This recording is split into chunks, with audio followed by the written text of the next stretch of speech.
People are at the center of any successful development strategy. The relevance of the demographic challenge for Europe and its regions has been underlined for several years now. Less attention has been devoted to long-term challenges for territorial development related to demographic change. The strategic project Making Migration Work for Development sustains the capacity of regional and local governments to embrace a future-oriented vision of territorial development. Partners have engaged in the construction of scenarios to 2020 concerning the relevance of demographic trends for growth and job strategies. Such scenarios have been the turning point for both territorial analysis and a process of dialogue and cooperation among institutions of Southeast Europe. When looking at Southeast Europe as one region, its population has remained nearly stable since 2007, with almost 150 million people. The engine of this demographic tenure is migration, while natural change has been always negative in the same period because of low birth rates. Equally important for macro-regional strategies, a large share of migration flows in Southeast Europe originate in the same region. At a closer sight, the general demographic stability hides divergent trends within this region. In 6 years, some countries have lost up to 5% of their total population, while others have experienced a positive demographic growth. Once again, outcomes depend largely on migration. In Italy, Austria and Greece, immigration mitigates the shrinking of native youth and working-age populations. In Serbia, Romania and Bulgaria, massive emigration exacerbates the shrinking of the labor forces, as well as the future potential for population growth. Only in a few countries with a small population, natural growth is more important than migration.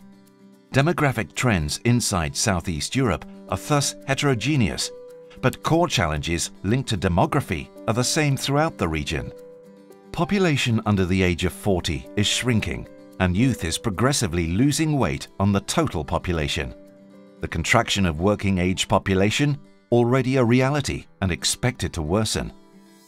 The share of people over 65 increases in every country and will grow more until 2020, aggravating the balance between younger and older forces of society.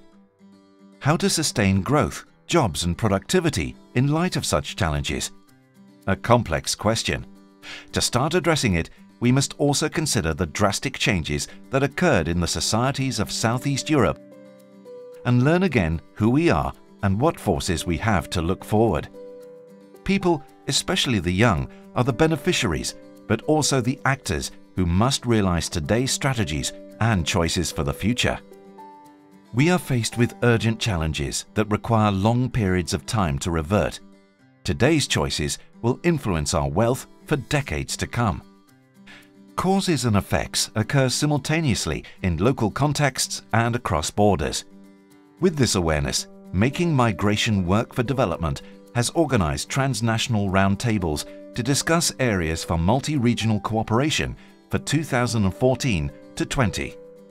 Territorial challenges have been discussed to identify areas of mutual interest and joint action in Southeast Europe, increasing citizens and youth labor market participation, welfare sustainability and social innovation, investments in human capital as infrastructures for productive innovation. In a context like Southeast Europe, which is tied together by different flows, choices are local, but to be effective, they must be placed in a wider picture. Macro-regional and territorial goals are, by a large extent, interdependent.